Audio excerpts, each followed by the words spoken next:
Hello et bienvenue sur Mariage Engagé, le podcast du mariage éthique, unique et responsable. Je m'appelle Aude, je suis wedding planner et j'accompagne les futurs mariés dans l'organisation d'un mariage qui corresponde à leurs envies et à leurs valeurs. Si vous êtes une future mariée et que vous souhaitez partir à la découverte de tout ce que vous pouvez faire pour votre mariage et de laisser éclater vos idées, même les plus folles, ce podcast est fait pour vous. Alors, installez-vous confortablement et c'est parti pour l'épisode du jour.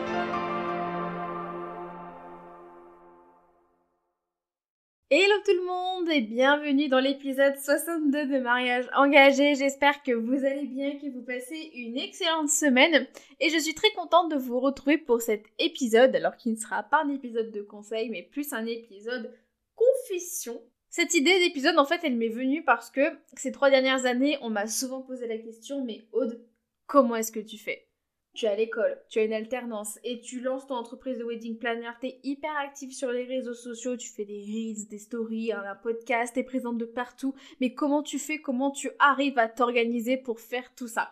C'est pas pour me jeter des fleurs, c'est juste quelque chose qu'on m'a souvent dit et je me suis dit que ce serait pas mal en fait d'en faire un épisode de podcast, un peu bilan, un peu confession, un peu conseil aussi. Parce que j'avais envie de vous partager les coulisses de mon activité, un peu tout ce qui s'est tramé ces 3 dernières années, comment est-ce que j'ai fait pour tout mener de front, aussi vous parler des périodes qui ont été plus difficiles, parce que forcément, même si j'essaie d'être la plus transparente possible, il y a des éléments que je garde un peu pour moi, donc c'est aussi l'occasion de m'ouvrir un petit peu plus sur certains sujets. Et puis au final, je me suis dit que les leçons et les conseils que j'en retirais sont aussi très importants pour l'organisation d'un mariage. Donc quelque part, il y aura aussi quelques conseils pour vous aider pendant votre organisation. Surtout que moi, j'ai peut-être jonglé entre 3 casquettes, mais il y a des futurs mariés et des personnes qui jonglent entre beaucoup plus de casquettes que ça, entre la famille, les enfants, le travail, le bénévolat, l'entrepreneuriat pour les personnes qui se lancent aussi en parallèle d'un emploi salarié, leur vie sociale, leur temporel, leur couple, etc.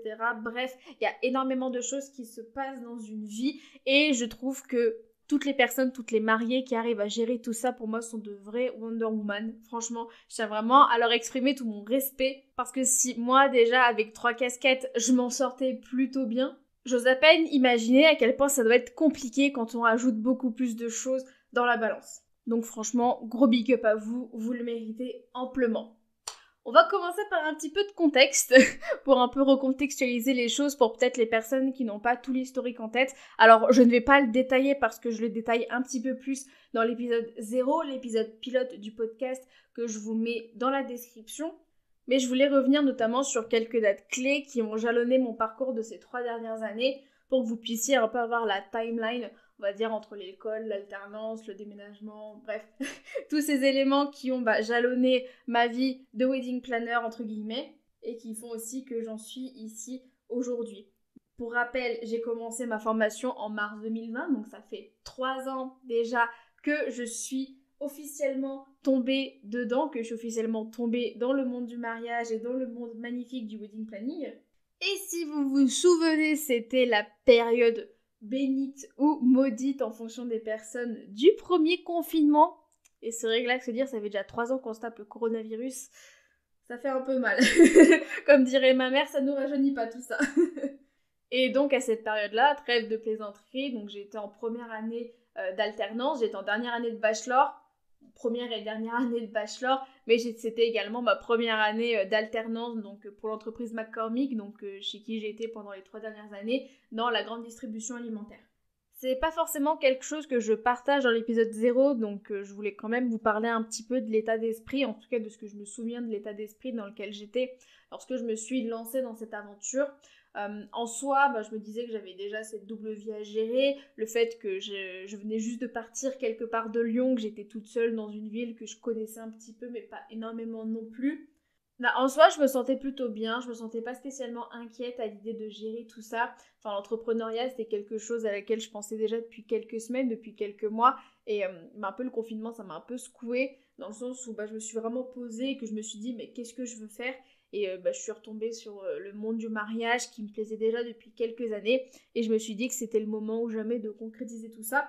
En soi, ouais, je me suis pas forcément mis la pression. Enfin, je me suis dit que j'allais y aller petit à petit. Bon, évidemment, j'étais excitée au départ. Je voulais tout faire d'un coup. Je voulais me lancer rapidement, mais j'ai vite compris que c'était pas comme ça que ça fonctionnait. Qu'il fallait vraiment que je prenne mon temps pour justement me former, apprendre le métier, m'imprégner de ce milieu, vérifier que ça me corresponde bien et que c'est ce que j'ai envie de faire.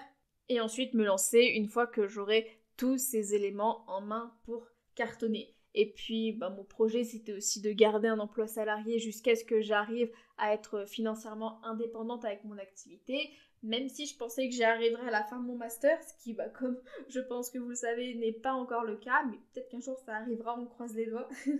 Et j'avoue aussi qu'à ce moment-là, le rythme de l'alternance a bien aidé. Donc j'étais en grande distribution. La grande distribution, pour ceux qui connaissent, on a des horaires un peu décalés. Moi, en général, je travaillais de 7h à 14h, voire 15h. Donc 16h grand maximum, j'étais chez moi. 15h la plupart du temps, mais 15h, 16h grand maximum. Donc ça me laissait quand même une grande partie de la journée pour me détendre, vraiment faire une coupure entre l'alternance et ensuite le travail que j'avais avec mon entreprise. Et ensuite travailler 1 à 3 heures, on va dire grosso modo, sur mon entreprise avant de tout couper, d'aller me coucher et ensuite de recommencer le lendemain matin. J'ai estimation entre 1 à 3 heures, mais je travaillais beaucoup plus que ça lorsque je débarrais mon activité. Là, c'est plus le rythme dans lequel je suis aujourd'hui. Et même là encore, je dirais qu'on est plus à 1 à 2 heures de travail par jour sur les dernières statistiques. Mais c'est vrai qu'à cette époque-là, je dédiais une énorme partie de mon temps libre tout simplement pour me former et bien pouvoir lancer mon entreprise. Et ça me dérangeait pas tant que ça, je le voyais pas comme une deuxième vie, pour moi c'était un peu comme le fait d'apprendre une passion, d'apprendre quelque chose qui me faisait plaisir et qui me faisait vibrer, donc évidemment c'était fatigant, il y avait beaucoup de choses à apprendre, mais pour moi ce n'était pas contraignant. Bon après le rythme de l'école c'était autre chose, dans le sens où j'étais quand même 1 semaine par mois à l'école, et pour être totalement honnête, je ne me souviens plus du tout du rythme que j'avais quand j'étais en bachelor, au moment où j'ai lancé mon entreprise. J'avais des horaires assez classiques, mais je me souviens plus exactement des horaires parce que ça se changeait tout le temps. Et puis aussi, j'ai été pendant 1 année et demie en télétravail à distance. J'ai été que, après le premier confinement, j'étais seulement que 2 semaines à l'école et c'était pendant mon année de master 1. J'ai pas remis les pieds sur le campus où j'étais de toute mon année de bachelor. Mais ça, on aura l'occasion d'en reparler un petit peu plus tard. Ça, c'était vraiment comment le début s'est passé. Et ensuite, il y a eu la préparation du lancement.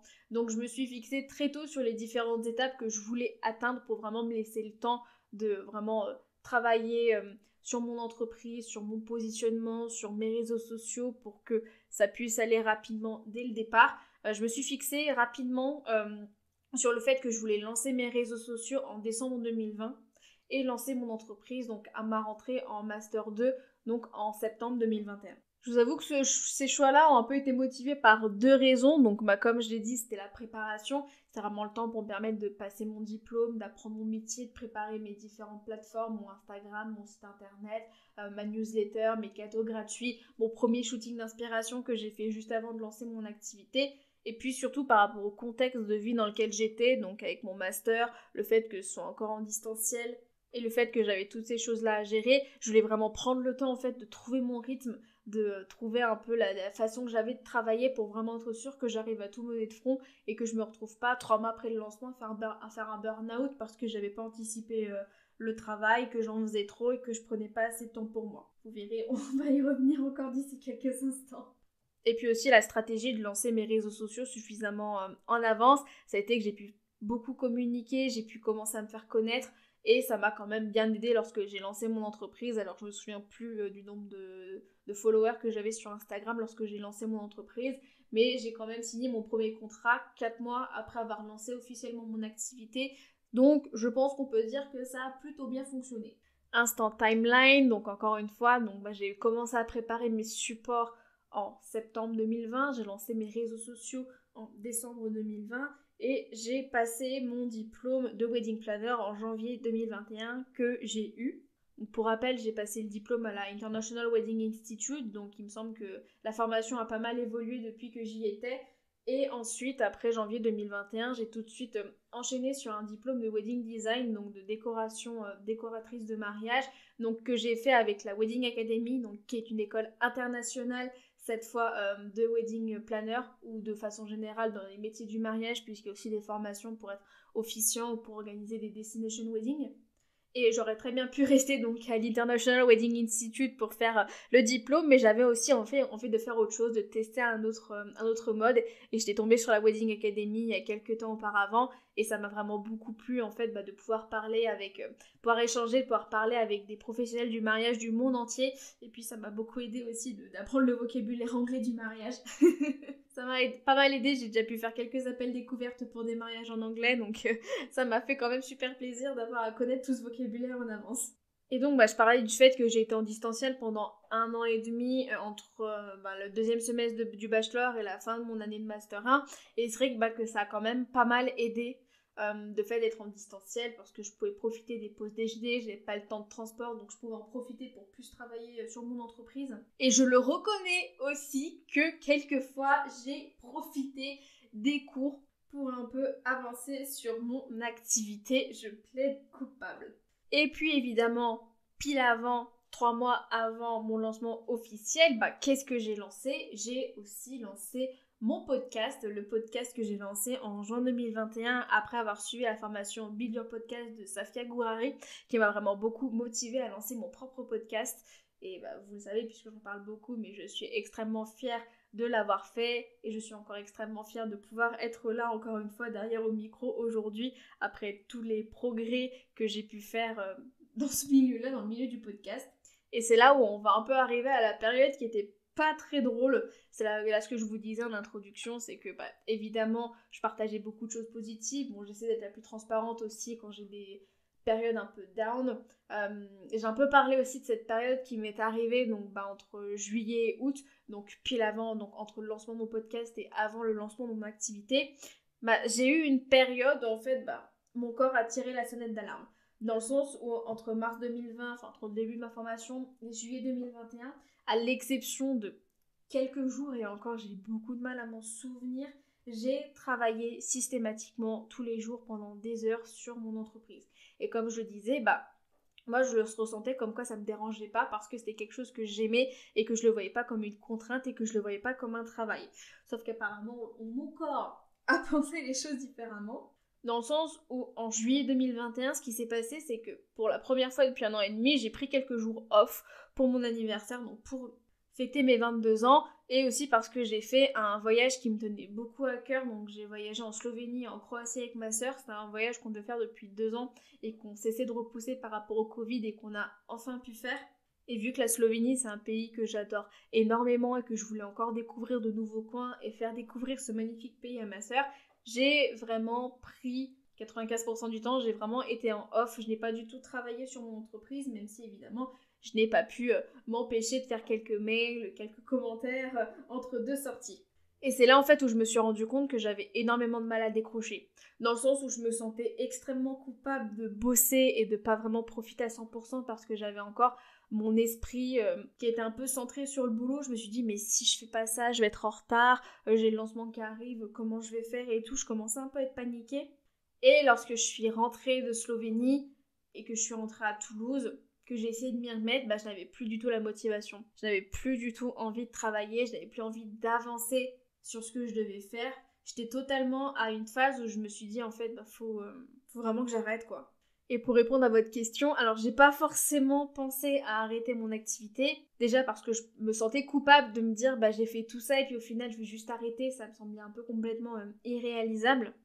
Mais c'est là où j'ai vraiment réalisé que ce que je pensais en fait être positif pour moi n'était pas forcément ce qui était le mieux, et qu'il fallait vraiment que je travaille sur le fait d'avoir un meilleur équilibre entre ma vie professionnelle, ma vie personnelle et mon entreprise, qu'il fallait que je prenne beaucoup plus de temps pour moi.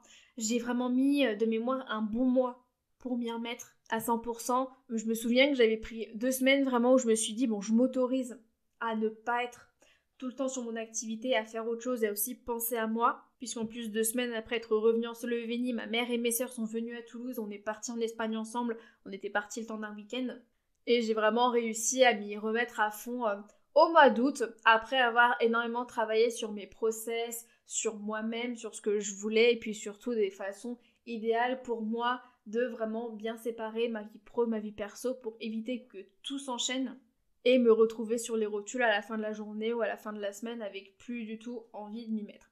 L'un des moyens que j'ai mis en place, c'était vraiment de me dire à une certaine heure, je ne travaille plus. Par exemple, à 22h, 22h30, extinction des rideaux, je ne travaille plus sur mon entreprise, je ne vais plus sur Instagram, j'ose à peine effleurer mes mails pour répondre aux mails qui arrivent entre-temps, je ne touche plus à rien et je prends ce temps pour moi. Soit je regarde une vidéo sur YouTube, soit je joue aux Sims, beaucoup, je joue aux Sims d'ailleurs. Je me faisais une tisane, je lisais, bref, je prenais vraiment ce temps pour moi. J'ai aussi fait en sorte de plus prendre le temps pour moi le week-end, donc notamment m'inscrivant à la salle de sport et en augmentant drastiquement les sorties ciné et les sorties de tout type. Et j'ai vraiment plus appris à m'écouter. Je pense que c'est vraiment cette expérience qui m'a fait prendre conscience qu'il fallait que je m'écoute, que j'écoute mon corps, que j'écoute ce qu'il avait à me dire tout simplement et que je prenne les mesures nécessaires si je sentais que c'était trop, que j'arrivais pas à m'en sortir, que j'ai pas envie de le faire. Vraiment d'apprendre à m'écouter et mettre en place le nécessaire pour passer une meilleure vie possible.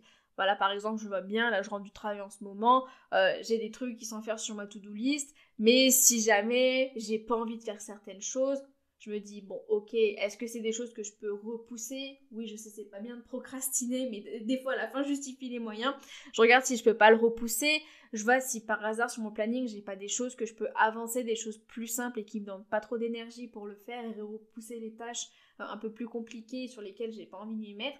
Et si je rentre et que je suis complètement fatiguée, que j'ai pas envie de m'y mettre, que j'ai juste envie de lire un livre, je m'autorise à faire ça, je m'autorise à déconnecter, à lire et à ne pas y penser jusqu'à ce que j'ai envie de m'y remettre. On arrive maintenant au lancement officiel de mon activité en septembre 2021 avec la reprise des cours en 100% en présentiel pour le Master 2. Et c'est là où je me suis pris une première grosse claque, plus par rapport à l'école qu'à l'entreprise. Et dans le sens où après 1 an et demi de distanciel, je me suis rendu compte que ma capacité de concentration les premières semaines était proche de 0. Et c'était quelque chose qui m'était jamais arrivé, dans le sens où j'étais toujours l'une des filles les plus sérieuses. C'est pas pour me vanter, mais on me l'a souvent dit, donc je pense que je peux le dire. Voilà, j'étais toujours à écouter, à prendre des notes, à être sérieuse, à lever la main, à poser des questions. Et là, j'étais plus capable de le faire.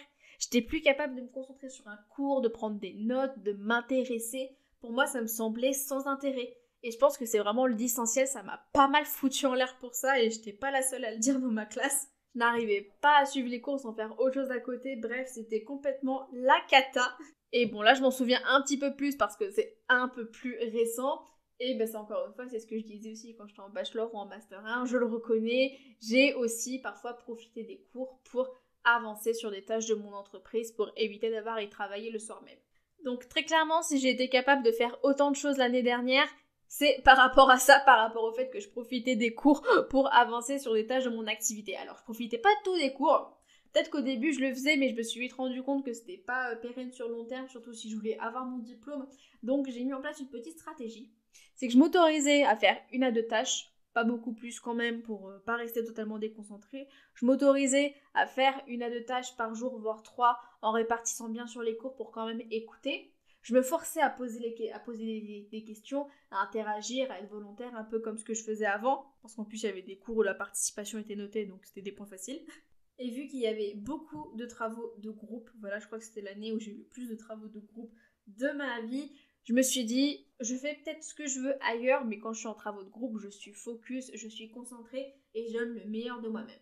Je pense qu'en termes d'organisation, d'équilibre, on va dire, je pense que mon année de Master 2, donc à voir avec cette année comment ça se passe, mais mon année de Master 2, c'était vraiment la meilleure année, dans le sens où j'ai pu profiter de l'année et demie que j'avais pour lancer mon activité, pour vraiment prendre le temps de me connaître, mettre en place des stratégies d'organisation qui fonctionnent, comment mieux équilibrer, comment mieux prendre du temps pour moi. Et j'arrivais vraiment bien à faire la différence, à bien faire la part des choses.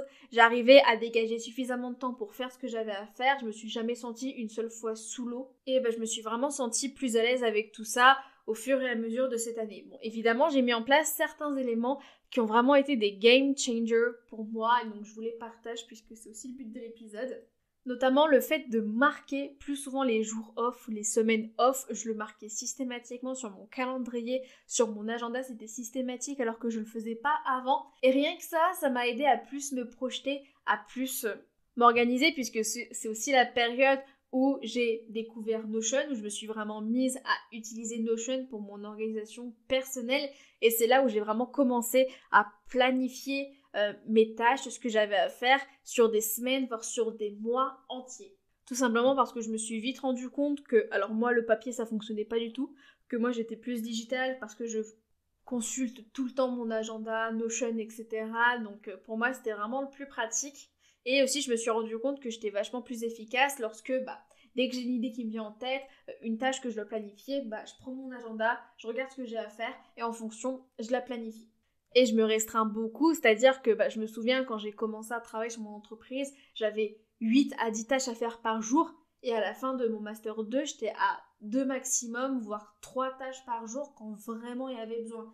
Et même des fois que ça va aller à une tâche par jour, mais je me suis vraiment mis une limite de ne pas dépasser 2 tâches par jour.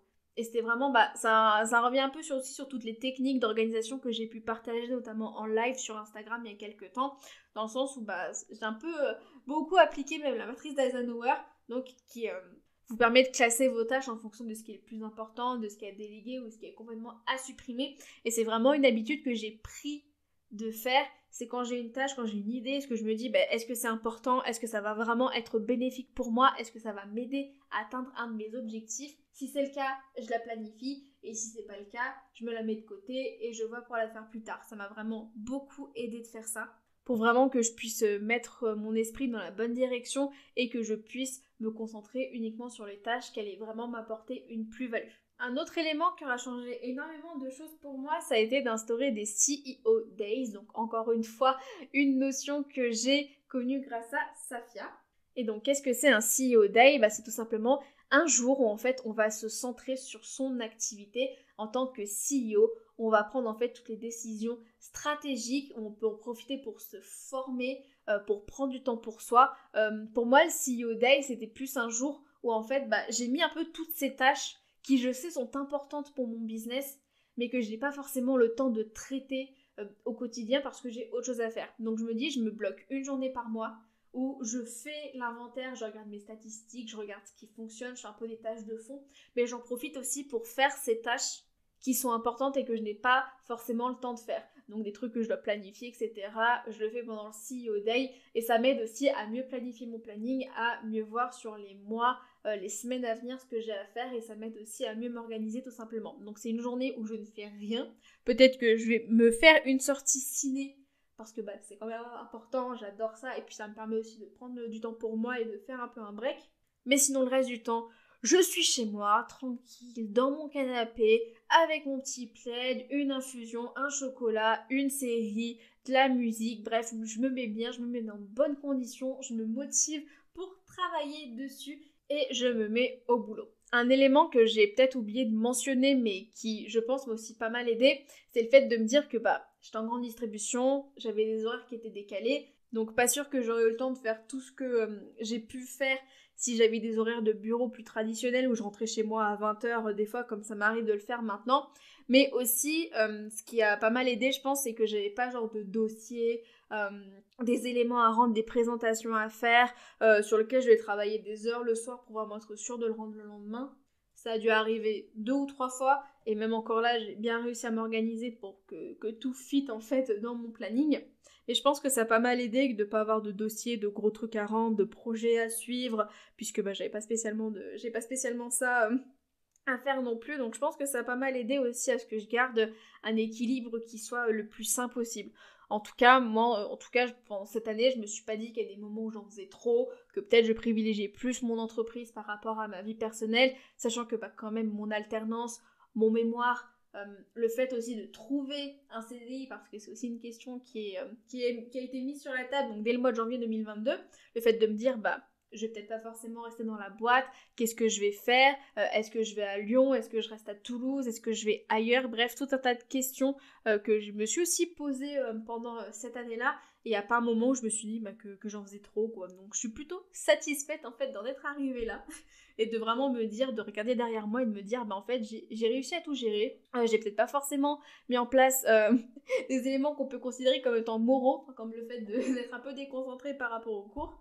Et puis en soi, j'avais jamais les 3 casquettes en même temps. Soit c'était l'alternance ou l'entreprise, ou c'était l'école et l'alternance. C'était jamais les deux en même temps parce que La règle que l'école avait un peu tendance à briser, mais je me suis pas trop retrouvée dans ce cas, c'est le fait de se dire, quand t'es à l'école, tu te centres que sur l'école, tu dois pas travailler sur l'entreprise, et quand t'es en entreprise, tu dois pas travailler sur l'école. Bon, même s'il y a quelques profs des fois qui nous ont donné des devoirs à faire en dehors, normalement ils étaient pas censés le faire, et c'est quand même resté assez rare. Tout ça pour dire qu'au final, j'ai eu mon master, j'ai réussi à faire mon mémoire dans les temps et j'étais fière d'être en avance et je suis vraiment fière du travail que j'ai fait et de la note que j'ai eue. J'ai réussi mon alternance, j'ai décroché mon CDI avant d'être diplômée, j'avais même mon appart, tout était prêt pour mon grand retour à Lyon. Et donc, ce qu'il en ressort, c'est beaucoup de fierté d'avoir réussi à mener tout ça de front et d'avoir instauré les bonnes techniques pour m'aider à gérer tout ça et à m'être sortie indemne, si ce n'est beaucoup plus forte de cette expérience. Maintenant qu'on a parlé de tout ça, il était temps aussi de parler de la façon dont j'ai préparé mon retour à Lyon. Donc encore une fois, petit instant timeline, j'ai commencé à chercher un CDI en janvier 2022. J'ai eu la confirmation de ce CDI en juillet 2022. Et j'ai vite réalisé que j'allais pas forcément rester dans la grande distribution, même si au final la shortlist, les deux CDI qu'on va proposer, il y en avait un qui était quand même dans la grande distribution. J'ai quand même vite réalisé qu'il y avait quand même de grandes chances que je ne sois pas dans la grande distribution, que je retourne sur des horaires classiques, donc des horaires de bureau classiques, que ce serait pas forcément la même chose que ce que j'avais vécu, et que donc il fallait que je m'adapte par rapport à cette nouvelle configuration qui risquait d'arriver. C'est donc pour ça notamment que j'ai décidé très tôt, j'avais déjà décidé en mars-avril de ralentir le rythme par rapport aux posts Instagram, par rapport aux épisodes de podcast et par rapport aux newsletters parce que ça me prenait énormément de travail de faire une newsletter par semaine, un épisode de podcast par semaine, 3 reels par semaine, comme je faisais un moment, ça me prenait énormément de temps. Pour vous donner une idée, en moyenne, je passe 5 à 6 heures par épisode de podcast, c'est juste énorme. À un moment, je faisais que ça, que du podcast. Et ça m'a quelque part un peu dégoûtée du podcast alors que j'adore ça, j'adore ce format. Quand je me retrouve dans un micro, je m'éclate.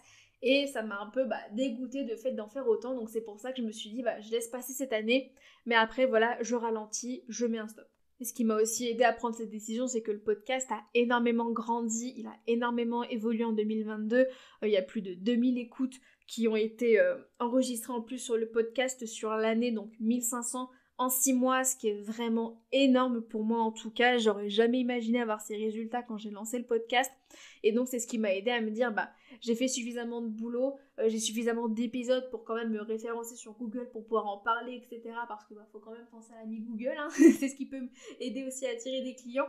Et donc je pouvais me permettre de me relâcher un petit peu et de reprendre une fréquence comme j'avais en 2021, donc sans les articles de blog. C'est également pour ça aussi que j'avais fait pas mal évoluer mes offres, que je m'étais vraiment centrée uniquement sur la coordination du jour J pendant quelques temps, vraiment centrée sur des missions qui étaient simples et qui étaient faciles et qui me permettaient en fait d'avoir quelques clients, qui me permettaient aussi d'avoir un peu de variété, mais qui m'aidaient aussi à ne pas passer trop de temps non plus dessus. Bon, depuis j'ai réintégré à petite dose l'organisation de A à Z, mais c'est pas quelque chose que je fais en totalité. Quand j'ai un contrat sur de l'organisation totale, je n'en prends pas d'autres pour vraiment me centrer à 100%.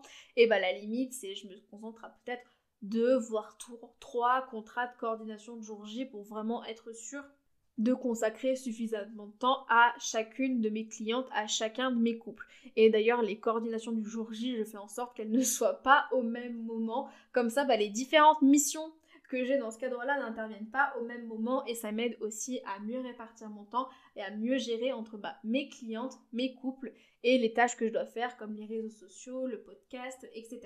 Et donc, on en arrive à la dernière partie de l'épisode, à savoir aujourd'hui, donc 6 mois après être revenue à Lyon, après avoir été diplômée et être rentrée à 100% dans le marché du travail, quelles sont les observations, quel est le bilan que je peux faire des changements que j'ai pu apporter, des évolutions que j'ai pu faire et comment est-ce que ça m'aide aujourd'hui à gérer plus que 2 casquettes en même temps et non pas 3. Bon, déjà je dirais que j'ai quand même trouvé un bon rythme. Je pense que c'est important de le souligner. J'ai vraiment remis en place ce qui fonctionnait pour moi quand j'étais en alternance, quand j'étais encore étudiante. Le fait de me dire, quand je suis sur mon emploi salarié, je pense pas à mon entreprise et vice-versa. De vraiment aussi favoriser le fait de prendre du temps pour moi, de prendre des jours off et de le planifier en avance, de vraiment me dire, ça, ce jour-là, je ne fais rien et je m'y tiens. Je viens de m'en souvenir, mais je me rappelle aussi que je pouvais pas m'empêcher de travailler quand j'étais chez des amis, et ça c'était vraiment insupportable. Heureusement aujourd'hui, je ne le fais plus. Mais je sais que pendant un moment je le faisais, c'était tout simplement insupportable que je n'arrive pas à m'arrêter. Enfin, pour vous dire un peu plus en détail le rythme que j'ai aujourd'hui, en général je travaille de 9h à 18h, voire 10h à 19h, donc 19h, 20h grand maximum je suis chez moi. Je me laisse, on va dire, 1h et demie pour me doucher, pour préparer ma journée de demain, pour manger, vraiment pour déconnecter, faire un break. Et puis après, je travaille pendant 1h, 1h et demie, voire 2h avant de vraiment tout stopper et me détendre pour m'endormir sur les coups de 23h, 23h30. Et ça, c'est de façon générale. Enfin, je compte pas les jours où je me couche un peu plus tard parce que je me lève un peu plus tard, ou aussi parce que je me couche un peu plus tard parce que le lendemain matin, je ne travaille pas, puisque dans mon entreprise, j'ai une demi-journée off, et ça arrive souvent le mardi matin, donc maintenant c'est un peu plus le mercredi après-midi, mais pendant 2 ou 3 mois, c'était le mardi matin, donc j'en profitais pour dormir, c'était bien cool. Je suis aussi maintenant un peu plus rigoureuse sur les heures à laquelle je suis disponible, dans le sens où quand c'est mes clients, quand c'est mes couples, je fais l'effort d'être disponible un peu plus souvent que par exemple les sollicitations que je peux avoir sur Instagram ou par mail.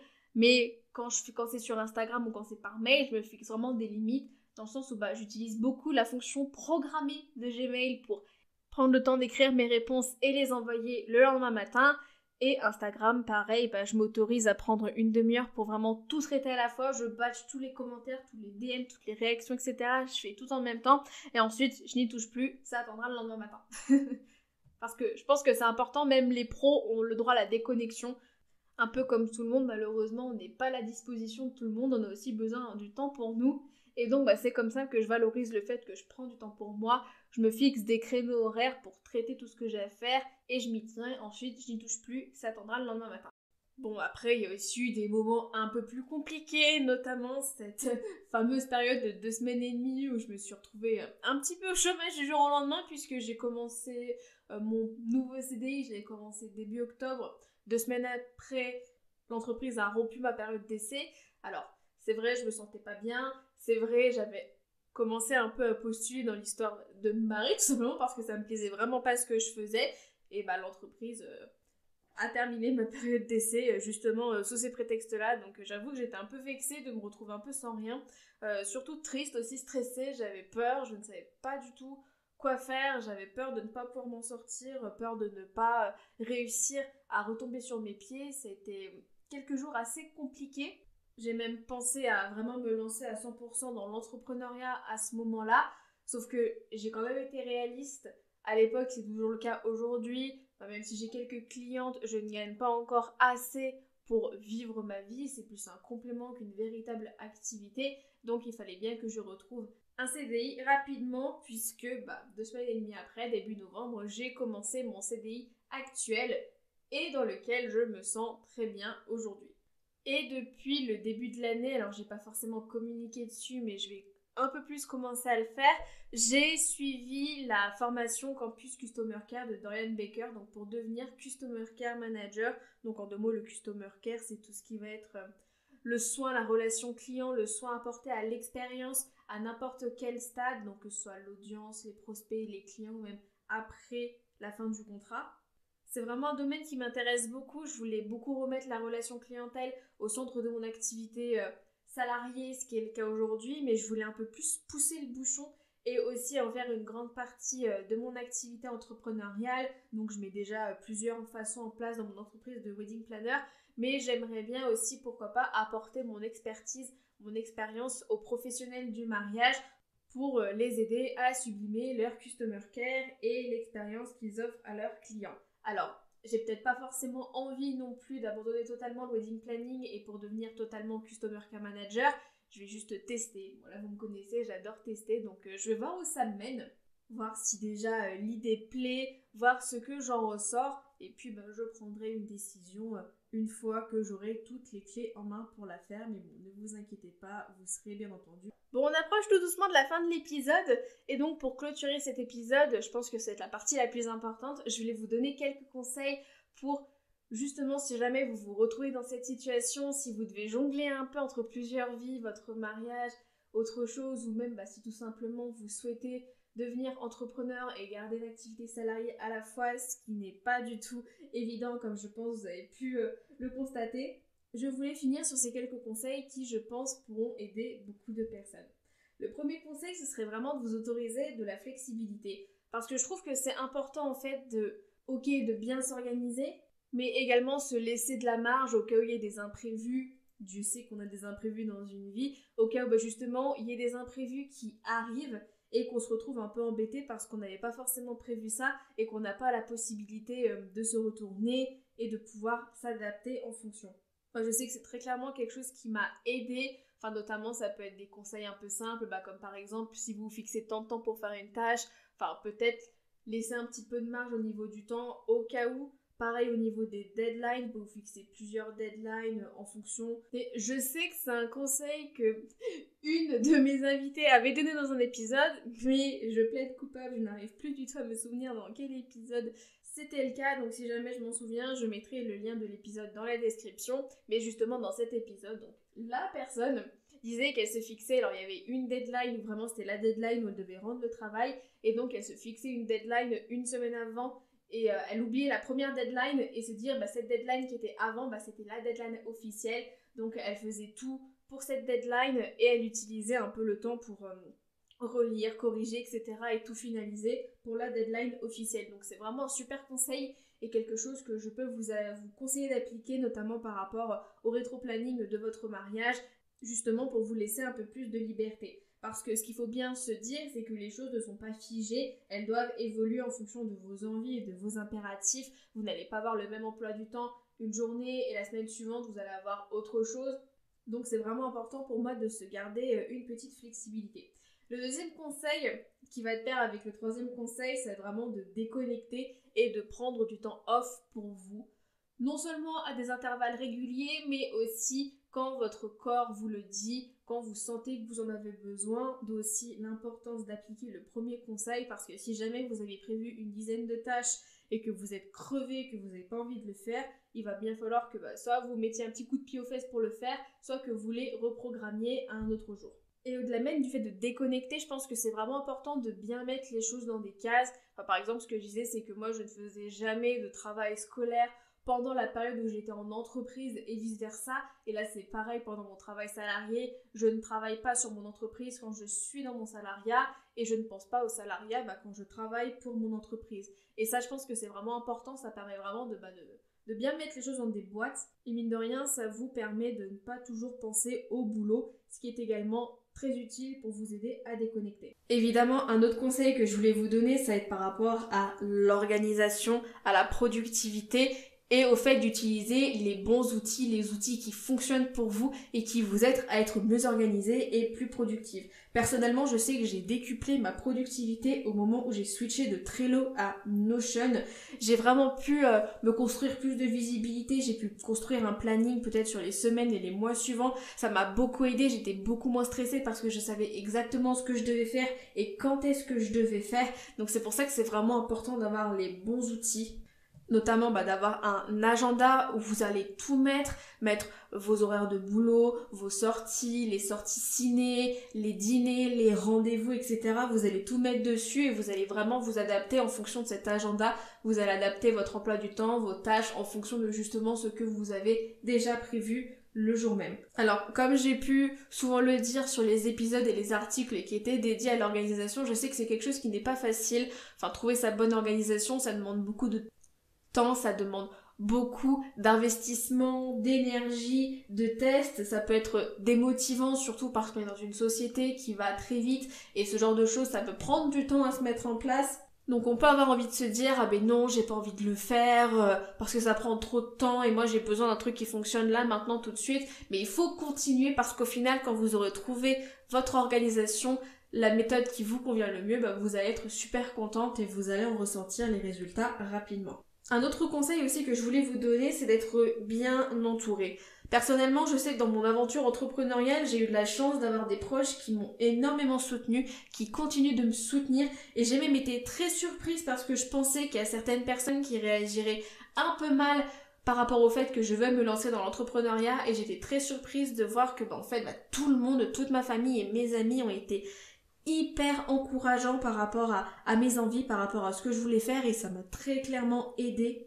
Donc je pense que c'est vraiment important de s'entourer de personnes avec des ondes positives qui vont vraiment vous aider, vous soutenir, vous remonter le moral et vraiment vous tirer vers le haut. C'est vraiment très important parce que vous le savez, hein, on a tendance un peu à se calquer sur les personnes qu'on côtoie. Donc si vous côtoyez uniquement des personnes négatives, ça va avoir un impact sur vous et pas un impact qui sera positif. Donc entourez-vous vraiment de personnes qui soient positives, en qui vous avez confiance. Et un conseil dans le conseil, encore une fois, vraiment, n'hésitez pas à en parler autour de vous. S'il y a quelque chose, parlez-en, pas forcément à vos amis, mais peut-être vous, des futurs mariés ou des personnes qui se lancent dans l'entrepreneuriat aussi, parce que vous n'êtes pas la seule à vous marier, vous ne serez certainement pas la seule à lancer une entreprise, il y a des centaines de personnes qui sont comme vous, et ça peut être franchement hyper stimulant de rencontrer des personnes qui soient dans le même cas, avec qui vous pourrez échanger et vous entraider tout simplement. Bref, c'est un peu une transition par rapport au dernier conseil que je voulais vous donner parce que le dernier conseil que je voulais vous donner, c'était de surtout pas rester seul, d'aller vers les autres, pourquoi pas vous créer un petit réseau, d'aller voir d'autres futurs mariés pour justement pouvoir vous entraider, savoir que vous n'êtes pas seul et que d'autres en fait vivent la même chose que vous et peuvent vous aider. Franchement, c'est quelque chose qui fonctionne super bien et je suis sûre que ça fonctionnera très bien pour vous. Alors il y a des groupes Facebook, des meet-up concernant tout ce qui est futurs mariés ou entrepreneuses même surtout, donc n'hésitez pas à aller voir ces groupes, n'hésitez pas à sortir un peu de votre zone de confort et à aller parler autour de vous tout simplement.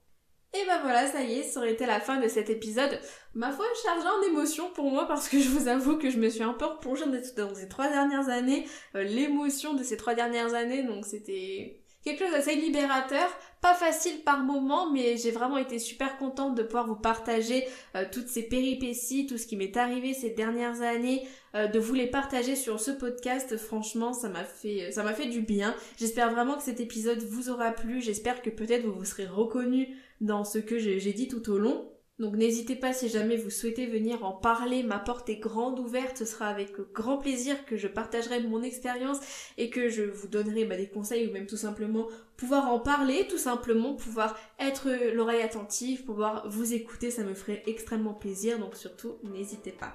Sur ce, je vais pas vous retenir plus longtemps, je souhaite de passer une excellente journée, une excellente semaine, d'excellents préparatifs de mariage et puis on se retrouve dans 2 semaines pour de nouvelles aventures sur Mariage Engagé.